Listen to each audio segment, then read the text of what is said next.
Frame rate 24 FPS ആണ്. 60 FPS കൂടി ആക്കി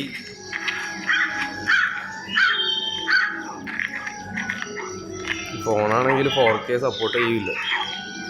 ആണെങ്കിൽ 4K 60 ആണെന്നുണ്ടെങ്കിൽ കലക്കിയനെ.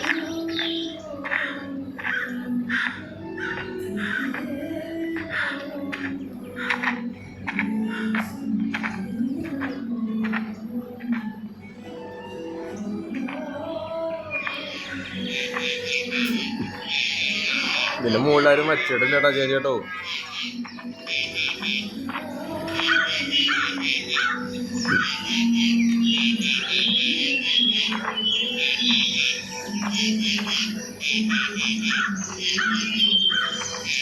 നമുക്ക് സർപ്പക്കാവ് കൂടി ഒന്ന് കണ്ടുനോക്കാം അടുത്ത വീഡിയോയിൽ.